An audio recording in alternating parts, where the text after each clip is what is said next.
Welcome friends. Mutual funds की buying और selling, जैसे फॉर एग्जांपल एचडीएफसी बैंक में पिछले काफ़ी टाइम से एक्टिविटी ज़्यादा है, खरीद रहे हैं म्यूचुअल फंड्स उसको। आईटी के बारे में जब भी नेगेटिव होते हैं यूएस में, अगर फेड रेट कट नहीं कर रहा है, इन्फ्लेशन बढ़ रहा है, तो इन्फोसिस को बेचते हैं, टीसीएस को बेचते हैं। डोमेस्टिक कंजम्पशन स्टोरी जब कभी स्ट्रांग होती है तो auto companies like Maruti Suzuki को खरीदते हैं।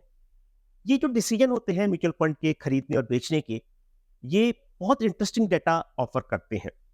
और इसके बारे में हम आज बात करेंगे कि किसकी क्या न्यूएंसेस हैं, क्या इंट्रिकेसीज हैं, क्या इसकी कॉम्प्लेक्सिटीज हैं, और उससे हम क्या सीख सकते हैं एज रिटेल इन्वेस्टर। तो ये जो एक बहुत इंपॉर्टेंट इसमें फैक्टर ये है कि मेरा जो पिछला एक्सपीरियंस है लगभग 20 सालों का, इंस्टीट्यूशनल इक्विटीज में ज़्यादा है। मतलब मैं इंस्टीट्यूशनल इक्विटीज यानी जो बड़े बड़े इन्वेस्टर होते हैं, ग्लोबल इन्वेस्टर हुए या डोमेस्टिक इन्वेस्टर हुए, म्यूचुअल फंड्स हैं, इंश्योरेंस कंपनीज हैं, बहुत सारे बड़े बड़े नाम हैं, फिडेलिटी है, ब्लैक रॉक है, या फिर इंडिया में देखें तो एचडीएफसी म्यूचुअल फंड है, एसबीआई म्यूचुअल फंड है, या फिर इंश्योरेंस कंपनीज भी हैं, काफ़ी बड़े इन्वेस्टर होते हैं। तो ये किस तरीके से इन डिसीजंस को लेते हैं और किस तरीके से ये चीज़ जो है वो बहुत एक प्रॉपर फ्रेमवर्क होता है इसके बारे में जानने का, समझने का। और ये एक बड़ा इंपॉर्टेंट डाटा पॉइंट है कि क्या खरीदा और बेचा जा रहा है म्यूचुअल फंड्स के द्वारा, और कैसे हम रिटेल इन्वेस्टर्स इस चीज़ को सीख सकते हैं और इस चीज़ को समझ सकते हैं, ताकि अपने इन्वेस्टमेंट डिसीजन में कुछ एक इंपॉर्टेंट चीज़ें उसकी हम देख पाएँ। But again as I said, like there are intricacies involved, complexities involved. ये एक कुछ मायने में ये फॉलो अप वीडियो भी है। फॉलो अप वीडियो इसलिए है कि हमने एक पिछले कुछ समय में ये एक बहुत इस बारे में बात की, और एक हमने जो वीडियो बनाया था जिसमें कि म्यूचुअल फंड के बाइंग और सेलिंग के बारे में डिस्कशन किया था। स्पेशली एक पराग पारिक फ्लेक्सी कैप स्कीम में बालकृष्ण इंडस्ट्रीज के स्टॉक का एग्जांपल लेके काफी सारा लंबा डिस्कशन किया था उस बारे में। वो आज हम उस एग्जांपल को लेके ये देखेंगे कि किस तरह से हमको डेटा में कंफ्यूजन क्रिएट हो सकता है। मतलब हमको लग सकता है कि कोई इसको बेच रहा है, खरीद रहा है, लेकिन जो एक्चुअल मैसेज है वो शायद डिफरेंट है। तो आइए बात करते हैं इस बारे में, म्यूचुअल फंड की बाइंग और सेलिंग। और इस डेटा को देख के रिटेल इन्वेस्टर किस तरह की मिस्टेक्स करते हैं जब वो इस डेटा को एनालाइज करते हैं, और कैसे इनसे बचा जा सकता है, और कैसे इन्वेस्टमेंट डिसीजंस को हम अपने बेटर कर सकते हैं, कैसे इस चीज़ को हम इम्प्रूव कर सकते हैं। तो ऑफ कोर्स ये डेटा इंपॉर्टेंट है, जो हम अभी आगे देखेंगे, इस बारे में भी बात करेंगे कि डेटा से हमको क्या मिलता है, म्यूचुअल फंड की बाइंग और सेलिंग की जो डेटा है उससे हम क्या सीखते हैं, और कैसे इसकी मिस्टेक्स जो है इस डेटा को पढ़ने में, इस डेटा को समझने में हम जो करते हैं उनको अवॉइड किया जा सकता है। तो उससे पहले एक गेम खेलते हैं, थॉट एक्सपेरिमेंट करते हैं। आप इमेजिन कीजिए कि आप एक बहुत ही सक्सेसफुल म्यूचुअल फंड स्कीम को फॉलो करते हैं, और उसके बारे में काफ़ी इंटरेस्ट है आपको, बिकॉज वो जो फंड मैनेजर है उनको आप रेस्पेक्ट करते हैं, उस जो म्यूचुअल फंड स्कीम है उसको रेस्पेक्ट करते हैं, और बहुत अच्छी परफॉर्मेंस दे रही है। और अब आप देखते हैं कि इस स्कीम में कोई एक स्टॉक है जो बहुत तेजी से उसकी होल्डिंग चेंज हुई है। तो फॉर एग्जांपल ये स्टॉक जो है इस स्कीम के, और ये छोटी मोटी स्कीम नहीं है, लगभग आप देखें तो बिलियंस ऑफ डॉलर का पैसा इस स्कीम में है। अगर मोटा मोटी देखें 8 से 10 बिलियन डॉलर, मतलब 50 से 60 हजार करोड़ रुपए, या उससे भी ज़्यादा, 6-7 billion dollar, 8 billion dollar, it's a huge amount. और इस स्कीम में जो एयूएम है, मतलब एसेट अंडर मैनेजमेंट है, इसके टॉप 10 स्टॉक में एक नाम है, और ये नाम जो है वो 2.2% के आसपास होल्डिंग है टोटल 100 में से। और आप देखते हैं कि ये गिर के 1.6% या 1.59% टू बी प्रिसाइज हो गया है, और ये टॉप 10 से बाहर हो गया है, नंबर 14 पे आ गया है स्टॉक। और ये सब कुछ हुआ है वो सिर्फ 4 या 5 महीने में हुआ है, नवंबर और अप्रैल के बीच में। तो आप क्या सोचेंगे, आप क्या डिसाइड करेंगे? और इमेजिन करिए स्टॉक आपके पास है, और आप बहुत उस म्यूचुअल फंड इन्वेस्टर को, या अगर आप देखें कि म्यूचुअल फंड का जो मैनेजर है जो फॉलो कर रहा है उसको उसको आप बहुत अच्छा समझते हैं, और उनको बहुत रिगार्ड करते हैं, रेस्पेक्ट करते हैं, और उनके इन्वेस्टमेंट स्टाइल को मिमिक करने की या उसको फॉलो करने की कोशिश करते हैं। ये स्टॉक एयूएम में 2.2% था और 1.6% हो गया है, नंबर 10 पे था, नंबर 14 पे आ गया है। तो क्या निष्कर्ष आप निकालेंगे? मोस्ट लाइकली अगर आप रिटेल इन्वेस्टर हैं तो आप क्या करेंगे कि इस स्टॉक को आप बेचेंगे, क्योंकि आपको ऐसा लगेगा कि ये म्यूचुअल फंड इसको बेच रहा है, होल्डिंग कम हो गई, बेच रहा हो, नंबर 10 से नंबर 14 पे खिसक गया, बेच रहा होगा डेफिनेटली। तो आप अगर इस को फॉलो करेंगे, इस प्लान को, तो आप इस स्टॉक को निश्चित ही बेचेंगे। और ये कॉमन सेंसिकल है, बिल्कुल ठीक है। किसी पर्टिकुलर स्कीम में किसी पर्टिकुलर स्टॉक का वेटेज अगर कम हो गया है तो डेफिनेटली आप बेचेंगे। मतलब आप समझिए कि कोई एक 100 बच्चों की क्लास है और कोई टॉप 10 में, टॉप 5 में रैंकर है और वो खिसक के नीचे टॉप 15 में आ गया है, परसेंटेज भी गिर गए हैं उसके, 80% पहले स्कोर करता था, अब 70 ही कर रहा है। क्या मतलब है? आप अगर बोले कि ये जो बच्चा है वो पढ़ने में ज़्यादा इंटरेस्टेड था पहले, अब उतना दिमाग नहीं लगा रहा है, या बाकी अच्छे और स्टूडेंट ज़्यादा अच्छा पढ़ने लगे हैं, दोनों में से कोई एक चीज़ होगी, या तो रिलेटिवली वो खराब कर रहा है या फिर एब्सोल्यूट टर्म्स में उसका पढ़ाई में इंटरेस्ट कम हो गया। बड़ा सिंपल सा हिसाब है, बड़ा सिंपल सा एग्जाम्पल है, कॉमन सेंस है। भाई इतना होल्डिंग गिरा है इस स्टॉक का, तो डेफिनेटली कुछ ना कुछ गड़बड़ है। और ये बहुत अच्छा common sense, it's great common sense, but unfortunately it's a big big mistake. आपने जो इन्फरेंस ड्रॉ किया यहां पर, और उसको हम प्रूव करेंगे, हम बात करेंगे उस बारे में, बिल्कुल 100% गलत है। रिटेल इन्वेस्टर इस तरह की बहुत मिस्टेक करते हैं क्योंकि वो डेटा को पूरा नहीं पढ़ते। और वो डेटा को पूरा क्यों नहीं पढ़ते हैं? क्योंकि उनको जो जैसे कभी भी कोई हेडलाइन आप देखते हैं पेपर में, कभी कोई चीज आपके सामने आती है, तो आपको लगता है कि ये जो चीज है वो मोटा मोटी सिंप्लीफाई करके पेपर वाले लिखते हैं या न्यूज साइट पे होती है, तो आप उस चीज को फॉलो करते हैं। आपका इतना समय नहीं है कि आप उस चीज को डिटेल में जाएं, उस चीज को और समझें, लेकिन उससे कभी कभी आप बहुत बड़ी मिस्टेक कर सकते हैं, और यही हम आज बात करने वाले हैं।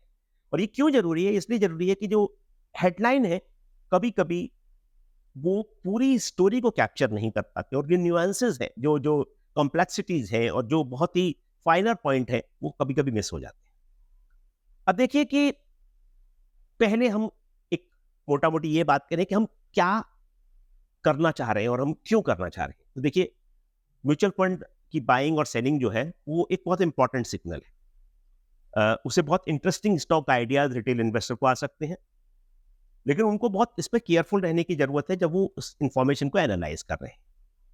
और एक चीज जो हम बार बार कहते हैं और फिर रिपीट करेंगे, शायद आप सुनते सुनते बोर भी हो जाए, तो भी हम उसका पीछा नहीं छोड़ने वाले हैं। Do your own research before making an investment decision. बाद में रिसर्च करने की कोई फायदा नहीं है। आप इन्वेस्ट करने जा रहे हैं, उससे पहले रिसर्च करें। जो भी सवाल पूछना है वो आप पहले पूछिए। It's like getting married, right? आप शादी के बाद अगर ये सोचेंगे कि भाई ये मिस्टेक हो गई, ये हमने पॉइंट नहीं दे पाया, मिस्टेक हमेशा होंगी, लेकिन जितने ज्यादा डाटा पॉइंट्स अगर आप जान पाएंगे, किसी को जितने अच्छे से समझ पाएंगे, शायद ये बहुत एक ऐसा एग्जांपल है जो एनालॉजी है। कभी कभी तो आप कहेंगे ज्यादा जानने से तो फिर आप कभी शादी कर ही नहीं पाएंगे, पॉसिबल है। लेकिन पॉइंट कहने का ये है कि किसी भी चीज को आप जब ज्यादा समझेंगे, तो आप उस चीज के बहुत ज्यादा पहलुओं पर विचार कर पाएंगे, बहुत ज्यादा एस्पेक्ट्स को देख पाएंगे, और बहुत ज्यादा एक नया पर्सपेक्टिव बना पाएंगे। आप किसी चीज के बारे में जानते हैं, पढ़ते हैं, शायद आपने कभी नोटिस किया होगा, किसी मूवी को आपने पहली बार देखा, जब आप दूसरी बार देखते हैं तो बहुत सारी ऐसी चीजें जो कि पहली बार में आपने मिस की थी, उनको नोटिस कर पाते। तीसरी बार देखते हैं और नई चीजें नोटिस होती हैं। तो ये एग्जाम्पल बहुत सारे लोग देते हैं कि भाई जब भी हम किसी चीज को देखते हैं, कोई बुक ले लीजिए, बुक आपने पहली बार पढ़ी, दूसरी बार पढ़ी, तीसरी, हर बार एक नया डायमेंशन, हर बार एक नई चीज आपको दिखाई देगी, नई चीज समझ में आएगी। तो कहने का मतलब ये कि do your own research, try to look at as many things as possible, as many perspectives you can probably get an idea about, and as many aspects you can look at about an investment. अब mutual fund investment जो है वो उनके पास बहुत बड़ी AUMs होती हैं, बहुत बड़ी अमाउंट का जो पैसा है वो मैनेज करते हैं। और जैसा हमने देखा, आपको शायद ये डाटा पॉइंट याद होगा, आपने पढ़ा भी होगा और देखा भी होगा कि इंडिया में लगभग $2 बिलियन, मतलब 16-17 हजार करोड़ रुपए का SIP हर महीने हो रहा है।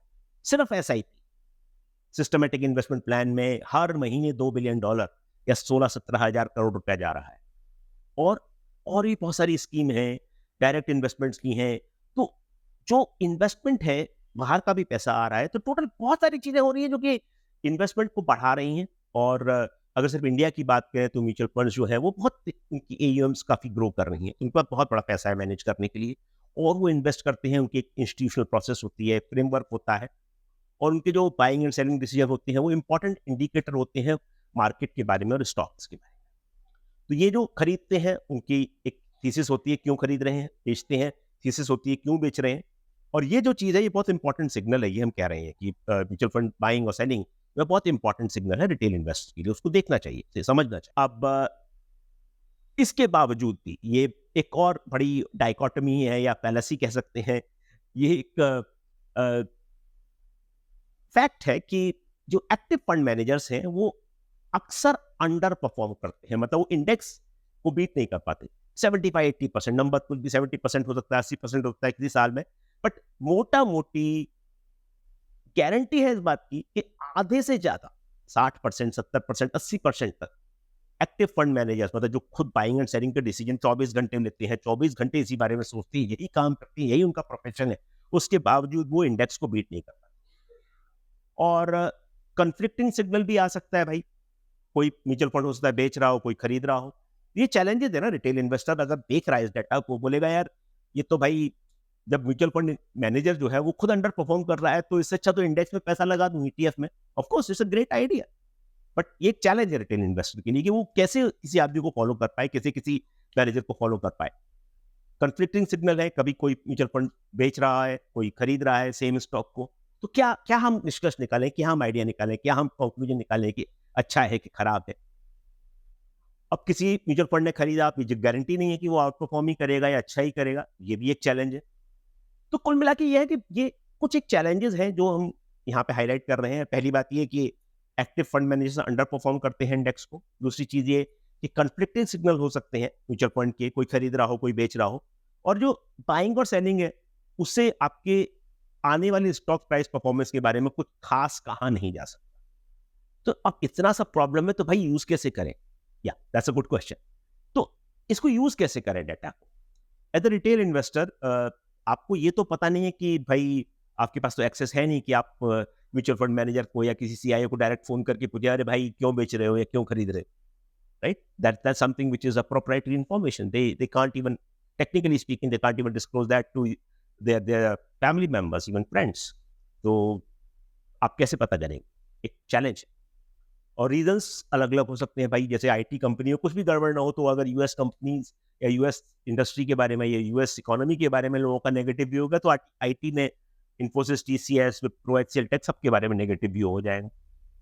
और रीजन जो है वो फंडामेंटल लॉजिक से भी बहुत डिफरेंट हो सकते हैं। समझिए कि किसी एक्सपोजर को लिमिट करना है भाई किसी स्टॉक को।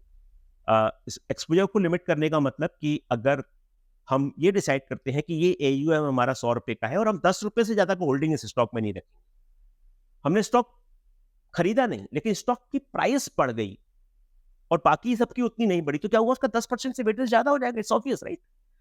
जो बाकी स्टॉक है वो 10% बढ़े हैं तो वो 90 रुपीज से 99 पे पहुंच जाएंगे और ये स्टॉक डबल हो गया, तो 10 रुपए से 20 रुपए पे पहुंच गया ये होल्डिंग।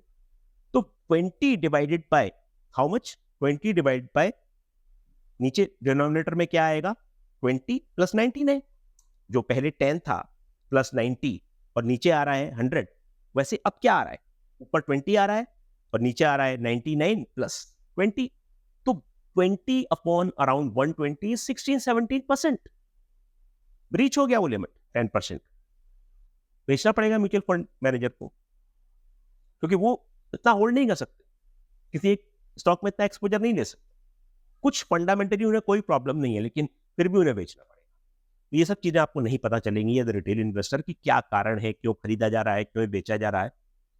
तो ब्लाइंडली अगर आप म्यूचुअल फंड की किसी स्ट्रैटेजी को, बाइंग और सेलिंग को अगर फॉलो करते हैं तो आप अपना नुकसान ही करेंगे, आप समझ नहीं पाएंगे। तो क्या करना चाहिए भाई, इस डाटा को यूज कैसे करें फिर। अब आप इस डाटा को यूज करने का एक फ्रेमवर्क है, ये हम ये नहीं कह रहे कि सिर्फ यही फ्रेमवर्क है, बट आप इस पर थोड़ा सा कंसिडर करें, इसको इस पर विचार करें।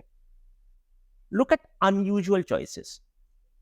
रिलायंस इंडस्ट्रीज है, एचडीएफसी बैंक है, इन्फोसिस है, ये अनयूजुअल चॉइसेस नहीं है, ये कोई असाधारण चॉइसेस नहीं है, ये नॉर्मल इंडेक्स के पार्ट है। तो म्यूचुअल फंड बाइंग और सेलिंग इनमें चलती रही।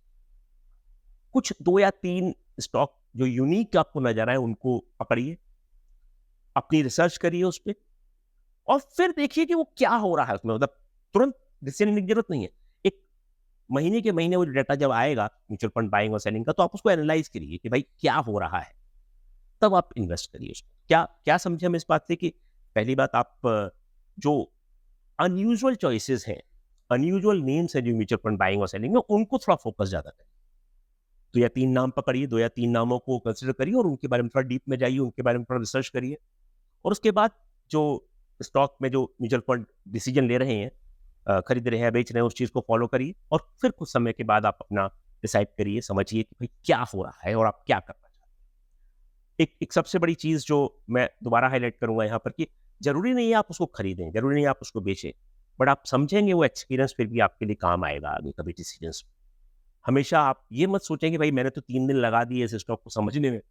स्टॉक को समझने में 3 महीने भी कम है, 3 साल भी कम है और 30 साल भी कम है, डिपेंडिंग ऑन आप कितने डीप में जाना चाहते हैं। तो आप ये मत सोचिए कि 3 दिन लग गए, 3 हफ्ते लग गए, it's okay. Even if you are not able to reach a conclusion, even if you are not able to take a decision, it's fine. The experience which you have got, the learning which you have got from that stock and that analysis and that experience is going to be useful for you in the times to come. अब हम इस चीज पर वापस आते हैं जो हमने पहले, जो आपके साथ एक गेम जो डिस्कस कर रहे थे, थॉट एक्सपीरियंस डिस्कस कर रहे थे। पारंपरिक फंड जो है उसकी एक फ्लैगशिप स्कीम है पारंपरिक फ्लेक्सी कैप फंड। तो पीपीएफसीएफ, पारंपरिक फ्लेक्सी कैप फंड, ये उनकी फ्लैगशिप स्कीम है। लगभग काफी बड़ी एयूएम है, 8-9 करोड़, 8-9 बिलियन डॉलर के आसपास। एंड ये जो स्कीम है वो बहुत सक्सेसफुल है। अभी आगे दिखाएंगे। इसका इन्वेस्टमेंट ऑब्जेक्टिव सिंपल है कि लॉन्ग टर्म कैपिटल गेन करना चाहते हैं, ग्रोथ करना चाहते हैं, और एक्टिवली मैनेज्ड है, मतलब बहुत एक्टिवली मैनेज किया जाता है इसको। ऐसा नहीं है कि इंडेक्स को फॉलो कर रहे हैं, उसी वेटेज में ले लिया ईटीएफ की तरह से, वैसा नहीं है। एक्टिवली मैनेज पोर्टफोलियो है। इंडियन इक्विटीज में इन्वेस्ट करते हैं, फॉरेन इक्विटीज में इन्वेस्ट करते हैं, और इंडियन इक्विटीज में ऑफकोर्स इन्वेस्टमेंट ज़्यादा ही है। ओपन एंडेड स्कीम है, जो कोई किसी तरह का रिस्ट्रिक्शन नहीं है कि लार्ज कैप में करेंगे या मिड कैप में करेंगे, किसी भी जगह जहां उनको अपॉर्चुनिटी वहां करेंगे। अब फिलहाल जो वेटेज है आप देखिए कि कैसे इनका portfolio, banks, of course bank 20% है। बैंक्स 20% बहुत ज्यादा है, लेकिन अगर आप जैसे निफ्टी को देखें, निफ्टी इज अराउंड 30-32% बैंक्स है, उसमें फाइनेंशियल सर्विसेज है। तो बैंक्स ऑफ कोर्स उनका वेटेज इतना ज्यादा है और बैंक्स इतने बड़े हैं कि 20% is a very decent number. काफी सारा कैश भी है, 10-11%। ये अप्रैल का डाटा है, 30 अप्रैल को जो डाटा है वो डाटा हम डिस्कस कर रहे हैं। और इस तरह से ये एक ब्रेकअप है कि किस सेक्टर में कितना उनका पैसा लगा हुआ है। और परफॉर्मेंस आप देखिए, अमेजिंग परफॉर्मेंस। मतलब ये जो आपको ऊपर लाइन जो दिख रही है, ये कंपैरिजन है निफ्टी 500 के साथ और निफ्टी 50 के साथ। और ये जो परफॉर्मेंस है इनकी, आप देख रहे हैं, सिंस इंसेप्शन, लगभग पिछले 11-12 साल में बहुत बढ़िया परफॉर्मेंस है। और they have delivered almost 20% return. CAGR की बात हो रही है, मतलब हर साल अगर आप देखें तो सीएजीआर मतलब कंपाउंडेड एनुअल ग्रोथ रेट लगभग 20% के आसपास है। Compounded annual growth rate simple है कि अगर आप देखें कि कोई भी चीज़ किस तरह से ग्रो करती है, किस तरह से बढ़ती है, अगर 5 साल में बढ़ रही है तो 20% हर साल बढ़ रही है। तो ये जो बेस है 20% का, ये अगले साल चेंज होगा, फिर अगले साल बढ़ जाएगा, और ये इस तरह से चीजें चेंज होती है।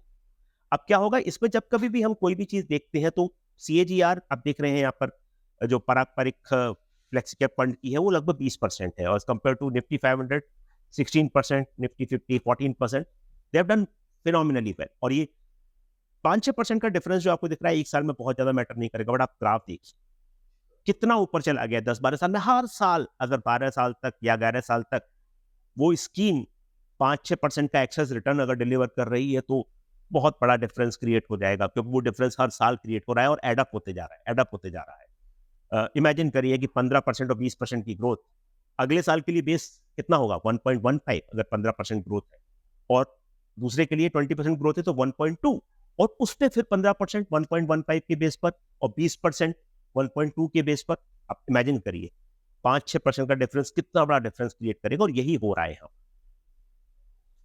पिछले जो साल का परफॉर्मेंस है 2023 से लेकर 24 तक का, इसमें कुछ उतना खास फर्क नहीं है। तो मतलब ये है कि जरूरी नहीं है, जैसा मैं पहले ही बोला कि आप ये सोचिए कि भाई ये तो बहुत तो फंड मैनेजर हैं, बहुत पंडू फंड मैनेजर हैं और ये तो हमेशा ही आउट परफॉर्म करेंगे, नॉट नेसेसरी। अभी स्कीम ने 36% का रिटर्न पिछले साल में दिया है और ये निफ्टी 500 का रिटर्न 39% है। मतलब स्मॉल कैप मिड कैप अच्छा किए हैं ऑफकोर्स, निफ्टी से फिर भी बेटर है क्योंकि निफ्टी ने 26% का रिटर्न दिया है, लेकिन उसके बावजूद अगर आप देखें तो स्मॉल मिड कैप के कंपैरिजन में निफ्टी 500 के कंपैरिजन में अल्टा परफॉर्म किया है मार्जिनली 2-3% से। अब ये देखिए, ये अप्रैल और मार्च का जो होल्डिंग है वो दिखा रहे हैं हम इसमें, जो टॉप इनके स्टॉक्स हैं। तो टॉप स्टॉक्स में क्या है, एचडीएफसी है, फिर पावर ग्रिड है, बजाज होल्डिंग्स है। ये नाम आप देखिए थोड़ा सा चेंज होता है हमेशा। मार्च में बजाज होल्डिंग थोड़ा ऊपर था, वो नीचे आ गया अप्रैल में। ये फरवरी का है जिसमें कि आप देख रहे हैं जनवरी है। पिछले 6 महीने का डाटा हम देख रहे हैं, नवंबर, दिसंबर, जनवरी, फरवरी, मार्च एंड अप्रैल। नवंबर 23 से लेके मार्च 24 तक 6 महीने।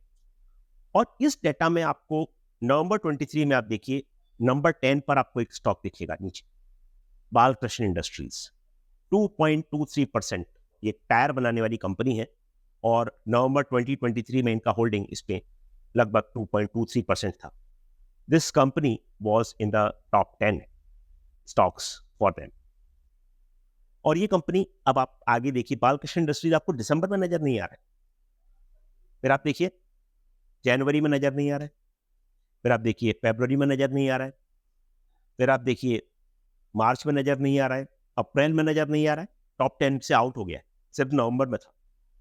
अब आप देखिए कि हम ये जो स्टॉक है आज अप्रैल के एंड पे 1.59% है। तो आप कनेक्शन कर पा रहे हैं जो हम थॉट एक्सपेरिमेंट कर रहे थे या जो गेम के बारे में बात कर रहे थे, 2.23% नवंबर में और 1.59%। अब आप देखिए कि इस स्कीम का एयूएम कितना है, मतलब कितना पैसा ये लोग मैनेज कर रहे हैं, कितना पैसा इनके हाथ में मैनेज कर रहे हैं। अप्रैल में एयूएम जो है वो लगभग 64,000 करोड़ है और ये एयूएम नवंबर में 48,000 करोड़ था। काफी तेजी से ऑलमोस्ट 1/3 बढ़ गया 5 महीने में। आप देख रहे हैं 1/3, 48,000 करोड़ से लगभग 64,000 करोड़। अब इस स्टॉक की होल्डिंग आप देखिए 2.23% से लेके लगातार कम हो रही है, 2.07%, 1.87, फिर फरवरी, मार्च, अप्रैल में लगभग स्टेबल है 1.6% के आसपास और 1.59% अप्रैल में है। 2.23% से 1.59% हो गई है ये स्टॉक की होल्डिंग। अब आप देखिए कि इसका क्या मतलब निकला। Next slide will be amazing, it will be in a way shock और surprise for many of you. नवंबर से लेके अप्रैल तक की ये कैलकुलेशन ने यहां की है। ये स्टॉक परसेंटेज एयूएम में इतना है, एयूएम इतनी है, तो वैल्यू कितनी होगी कैलकुलेट किया, सर मल्टीपल करिए। अगर आपसे कहा जाए कि 100 रुपए में 2% कोई चीज है तो कितनी हुई, 2 रुपए की हुई ना। और 150 रुपए में 3 रुपए 3% है तो 150 इंटू 3 4.5 रुपए की हुई। सिंपल कैलकुलेशन है। किसी स्टॉक की वैल्यू एयूएम में कितनी है, टोटल एयूएम को मल्टीप्लाई कर दीजिए, उसका होल्डिंग कितना है उस स्टॉक में।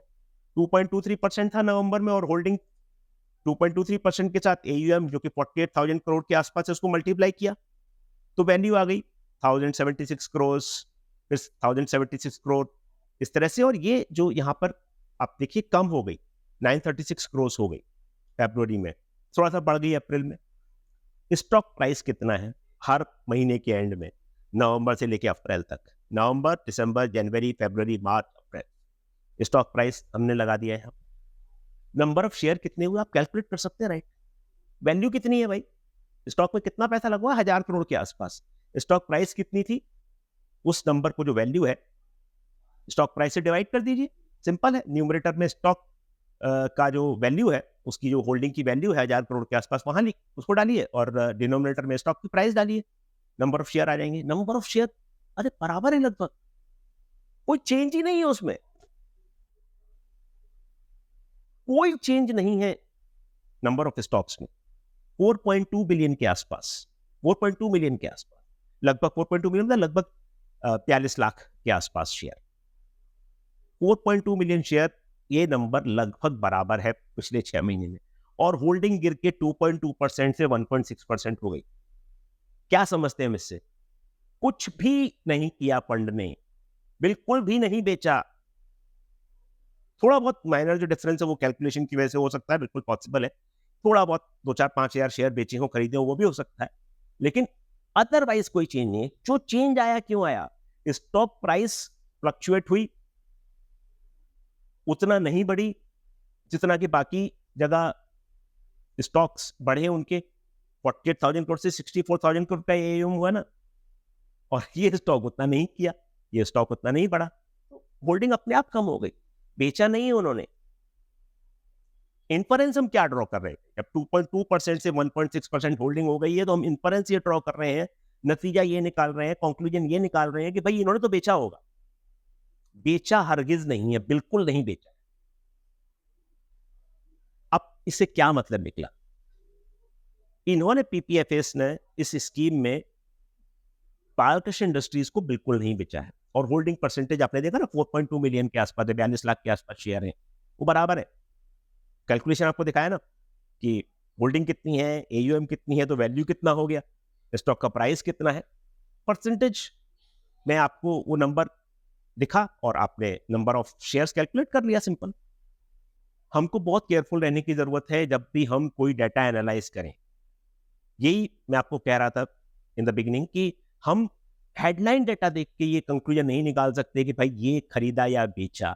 यहाँ पर आपकी बहुत इंटरेस्टिंग एग्जांपल था कि आपने यहीं पे ये चीज सीखी कि रिटेल इन्वेस्टर जो है वो ब्लाइंडली फॉलो नहीं कर सकते। That's what we are trying to say. Don't follow blindly anyone, do your own research, do your own research, and don't follow anyone blindly कि भाई ये तो सही ही करेंगे। नहीं, आप थोड़ा अपना भी दिमाग लगाइए, थोड़ी अपनी भी मेहनत करिए। अल्टीमेटली आप क्या चाहते हैं? आप ये चाहते हैं ना कि आप मार्केट से बेटर करें, अपने फ्रेंड से बेटर करें, अपने इन्वेस्टमेंट में अच्छा परफॉर्म करें, अपने पीयर ग्रुप से। कैसे होगा? वो थोड़ा मेहनत करनी पड़ेगी उससे।